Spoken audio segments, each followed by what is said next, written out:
자, 2019년 새해를 맞아서 올 상반기 정치 분야 이슈들 전망해보는 시간 갖겠습니다. 정치 컨설팅 그룹 민의 박성민 대표 오늘 스튜디오에 직접 모셨어요. 어서 오십시오. 예, 안녕하세요. 네, 먼저 여권, 야권 이렇게 좀 차례로 짚어볼 텐데 틀려도 좋으니까 과감히 전망해 보세요. 최근에 대통령의 지지도가 이른바 뭐라고 그러죠? 데드 크로스? 그죠? 네, 정치업계에서는 잘 안 쓰는 용어인데 이번에 처음 쓰더라고요. 긍부정이 엇갈리는 그런 현상이 나타났는데 어떤 인터뷰에서 박성민 대표가 그게 중요한 게 아니고 지지도가 40% 이하로 내려가느냐 아니냐 이게 중요하다 그랬죠. 다시 한번 왜 그렇죠? 그러니까 이제 데드 크로스라는 말은 이제 주식 용어인데 이제 긍부정 뒤바뀌는 거라고 얘기하지만 제가 특별한 의미를 두지 않은 거는 대통령 지지율이 45% 전후로 나오는 거는 그래도 대통령 선거 때 문재인 후보를 지지했던 사람들이 아직은 기대를 갖고 있고 이탈하지 않았다. 네, 이런 의미가 있기 때문에 레임덕이거나 위기라고 보기는 조금 섣부를 것 같고 40%라는 거는 이제 문재인 대통령 지지율보다 낮아지는 걸 의미하는 거니까. 그러네요. 그런 이제 찍었던 사람들도 실망해서 등을 돌아섰다. 이제 그런 거니까 이제 그때부터는 조금 이제 위기라고 볼 수도 있고. 네. 그럼 총선 앞두고 있는 당에서는 또 쇄신 목소리도 나올 수 있으니까. 쇄신. 예, 그러니까 실제로는 이제 그게 중요한 거 아닌가 저는 그렇게 보고 있습니다. 네, 그래서 40% 밑으로 갈까요, 안 갈까요? 그건 알 수가 없죠. 전망해 보시라니까요. 그건 전망이 아니라. 근데 이제 이제 2019년이 들어오면 이제 3년 차 들어간다고 얘기하잖아요. 네, 실제로는 2년이 안 됐습니다만, 근데 3년 차냐 아니냐가 중요한 것이 아니고 역대 모든 대통령이 총선을 1년 정도 남겨두고는 다 어려움을 겪었어요. 그러니까 총선이 다가오면, 그러니까 박근혜 대통령도 2016년에 총선이 있지 않았습니까? 그 1년 전인 2015년 초부터는 굉장히 어려움이 있었어요. 당과의 관계도 안 좋았고, 청와대 내부에서도 문건이 자꾸만 나가고, 이명박 대통령도 그렇고, 노무현 대통령도 그렇고 다 그렇습니다. 그러니까 총선이 다가올수록 양쪽으로 이제 지지자들이 결집을 하면서, 그렇죠. 그러니까 자연스럽게 이탈하는 지지 이탈자들도 나오게 되고, 그리고 야권이나 언론에서도 대통령과 여당에 대한 공세를 강화하고, 그리고 지지율이 떨어지면 뭔가 이게 정권이 또 교체될 가능성이 있구나 이러니까 가속화되면서 무슨 요즘도 나옵니다만 일종의 문건이든지 기밀이든지 이런 폭로가 자꾸만 나오고 이러면 이제 대통령 지지율이 점점 어려워지죠. 그러나 또 올라갈 수 있는 가능성도 있기 때문에 지금은 저한테 전망하라 그러지만 전망을 못 하겠어요. 네. 전반적으로 조사를 해보면 잘한 거는 남북관계와 외교 이런 파트고 잘못한 건 경제 전부 그렇지 않습니까? 근데 이제 하루아침에 갑자기 경제 지표가 급호전될 가능성은 별로 없으니까 그래서 이제 그 힘의 바탕을 두어서 경제가 좋아져서 지도가 올라가길 기대하는 건 좀 어렵다고 봐야 된다면 그럼 여기서 여권이 지지도를 관리하고 다시 끌어올리기 위해서는 북한 변수에 계속 목매달고 기다릴 수도 없고 자체적으로 내부적으로 할 수 있는 일은 뭐가 있을까요? 글쎄, 이건 저도 몇 번의 인터뷰에서 밝혔지만 문재인 대통령이 경제를 잘할 거다 이런 기대를 한 사람들이 이렇게 많지는 않았을 겁니다. 오히려 다른 분야를 기대를 했을 겁니다. 그런데 생각보다 외교 안보 분야에서는 좀 성과를 낸 것 같고, 그렇죠. 어쨌든 이것도 비판하는 분들이 많이 있긴 하지만 그래도 전쟁 직전까지 간 그때 분위기를 생각해 보면 어쨌든 지금은 평화를 좀 관리했다 이런 느낌이 있으니까 그 분야는 생각보다 점수 좀 딴 것 같고, 왜 지지를 철회했냐라고 질문을 하고 물어보면 민생 문제다, 경제 민생 이런 얘기를 다 하는데 그렇게 말하는 분들이 다 그 경제 때문에 등을 돌렸는지는 잘 모르겠어요. 왜냐하면 경제가 계속 안 좋은 상황에서도 대통령 지지율이 높았던 적이 있으니까 그것은 좀 다른 이유일 수도 있겠는데 전 두 가지로 봅니다. 첫째는 이게 이제 이전 정부하고는 이제 문재인 대통령이 좀 다를 거다. 소통하는 방식도 좀 다를 거고, 약자들을 좀 대하는 태도도 좀 다를 거고, 이럴 것으로 기대했는데 사실은 이제 이전 정부가 했던 잘못된 것들 그렇게 계속 반복되는 듯한 모습을 보이고 또 그건 반복될 수도 있는데 그걸 대응하는 방식이 이전 정부하고 별로 다르지 않은 것 같고 나만 옳고 저들은 악이고 이런 식의 그렇죠. 우린 다르다. 우린 다른 DNA를 갖고 있다. 이런 식의 문제고 그러니까 그에 대한 실망한 분들이 좀 있을 수 있고 그다음에 이제 뭐 이 정부가 이제 초기에 뭐 일자리 위원회도 만들고 일자리 전광판도 만들고 일자리 수석을 둬서 일자리가 곧 만들어질 것처럼 한 부분도 있고 네, 네. 남북 문제도 이제 금년 안에 뭐 비핵화 종전선언이 이루어질 것 같고 기대보다는 못해서 작년이죠. 예, 그리고 김정은 위원장이 답방할 것 같고 이런 기대치가 좀 높았기 때문에 예. 그렇게 떨어졌는데 신년사를 보니까 대통령께서 그걸 의식했는지 경제라는 단어를 굉장히 많이 썼어요. 이번 신년사에. 네. 예, 그러니까 경제에 실제로 경제를 낮게 하지 못하더라도 경제에 굉장히 집중하고 하겠다. 전심전력하는 모습. 그런 메시지를 전달하는 것만으로도 예. 조금 뭐 이게 쉽게 안 되는 건 다 국민들도 알고 있거든요. 예. 그런 건 좀 그렇게 하면 지지율이 약간 도움이 될 수도 있다고 봅니다. 그리고 최근에 뭐 청와대에서 뭐 문건도 좀 나가고 뭐 등등 이런 일이 터지다 보니까 청와대 개편 이제 이 청와대 2기가 필요한 거 아니냐는 얘기들이 좀 나오던데 그 점은 어떻게 진단하세요? 그거는 뭐 총선을 앞두고 자연스럽게 교체되는 부분도 있고 총선에 나갈 사람들 나가야 되기도 하니까 그리고 지금 뭐 한 2년 돼가니까 자연스러운 교체가 될 것 같기는 해요. 근데 중요한 거는 그 사람을 바꾸는 것이 아니고 사람을 바꿈으로써 과거와 좀 다른 방식으로 국정을 운영하겠다는 메시지가 있어야 되겠는데 그렇죠. 경제 투톱이 계속 그 장하성 실장과 뭐 그때 김동연 부총리 사이 계속 뭐 갈등이 있는 듯이 비춰졌다가 투톱을 교체했는데 사람들이 받아들이긴 그 이전 투톱과 별로 다른 메시지로 받아들이지 않거든요. 사람만 바뀌었지 방식과 가는 방향은 그대로 간다.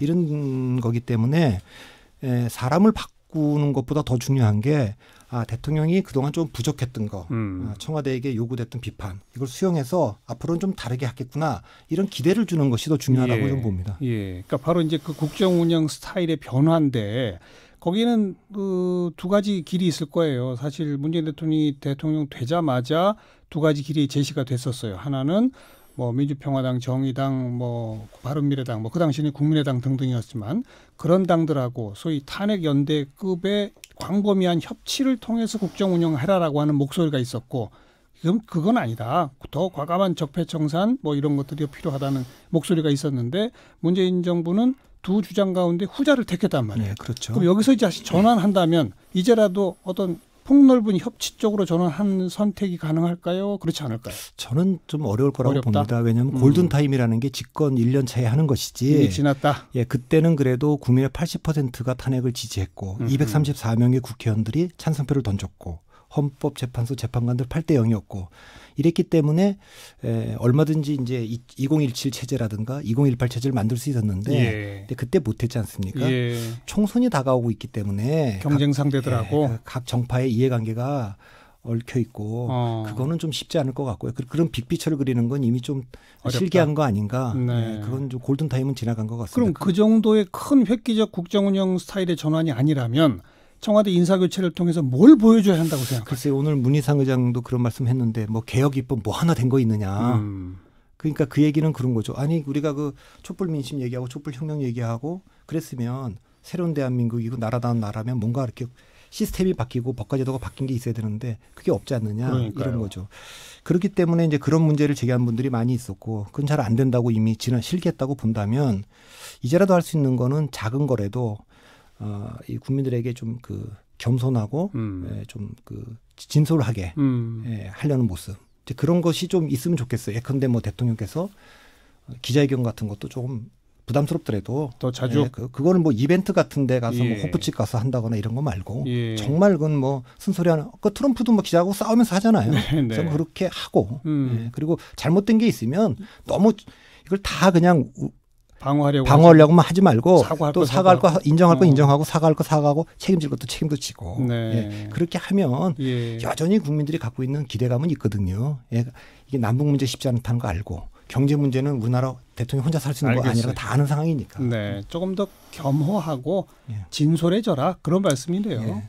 그건 잘할 수 있는 거니까. 원래 집권 초에 그런 겸허하고 진솔함 때문에 지지도가 확 올라갔었는데. 그건 대통령 후보 전에부터 그렇고. 그러니까요. 어느 순간인가 좀 오만하다는 이미지로 갔단 말이에요. 그걸 바꿔라 이 말씀이네요. 권력의 속성인 것 같습니다. 권력이 1년 지나면 오만해지는 게 속성인 것 같습니다. 그렇죠. 거기서 벗어나라는 주문 여권에 했고요.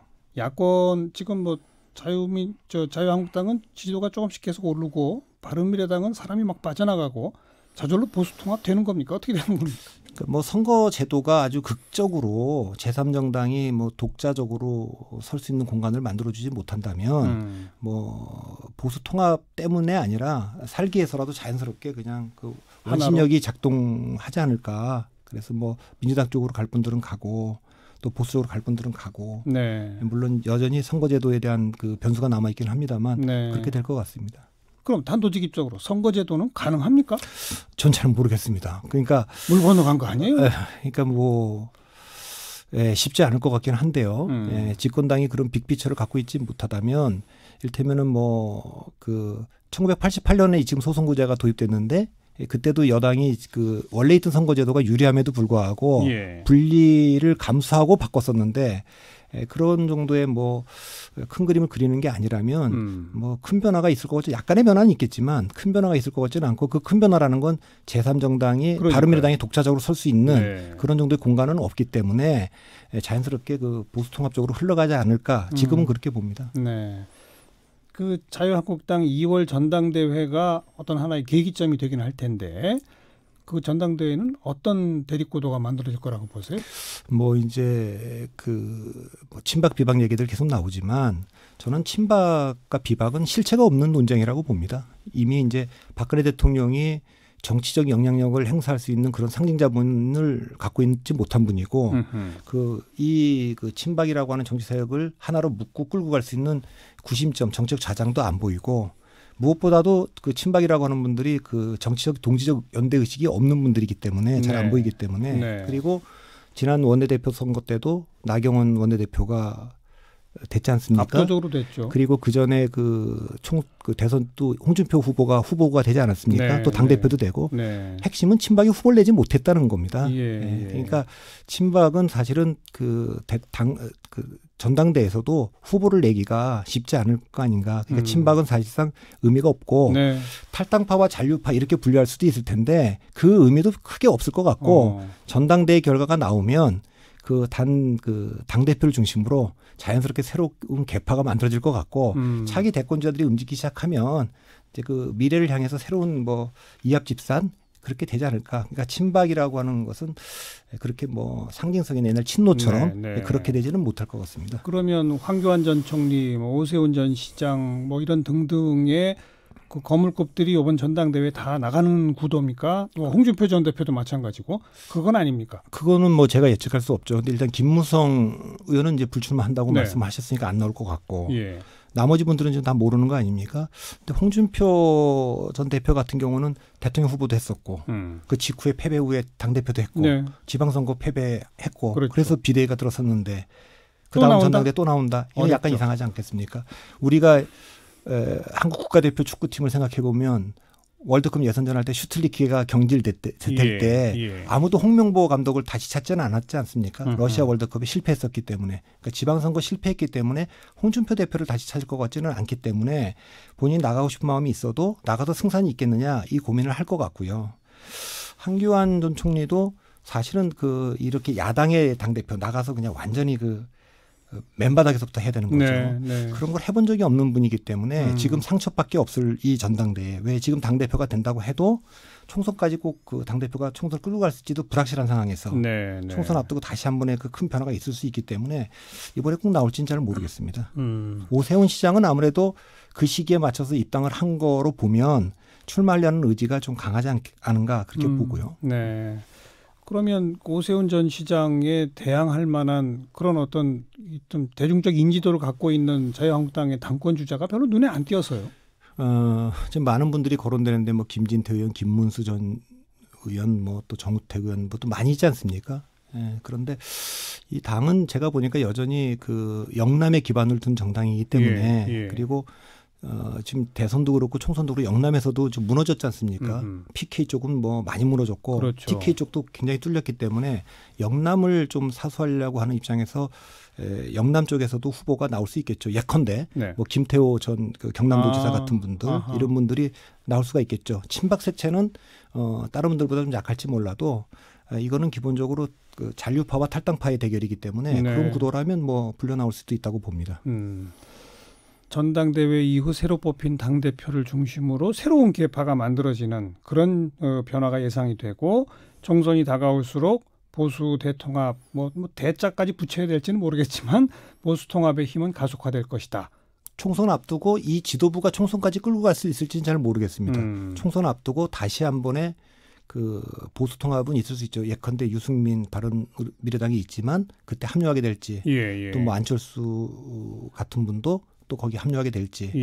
그러니까 아직은 그 이번에 그 전당대회는 그냥 자기들끼리 치르는 것이고 총선 앞두고 한번 1차적인 통합이 있을 것 같고 진짜 통합은 총선 이후에 대선 앞두고 중도 보수 통합이 큰 그때는 뭐 대자를 붙여도 될 만한 변화가 올 가능성이 있다고 봅니다. 그렇게 보면 상반기로만 특징 지어놓고 보면 금년 상반기로만 보면 뭐 큰 변화는 없겠군요. 큰 변화는 저는 없다고 정치 봅니다. 구도에 있어서. 예, 저는 그렇다고 봅니다. 그냥 그대로 흘러갈 가능성이 훨씬 더 크다. 그렇다고 봅니다. 선거제도도 획기적 변화의 가능성은 오히려 더 적다고 본다. 그렇죠.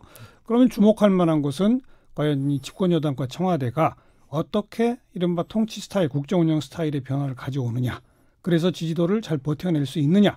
이거죠. 그렇죠. 40%가 무너지느냐 안 무너지느냐가 지금 관건이죠. 네.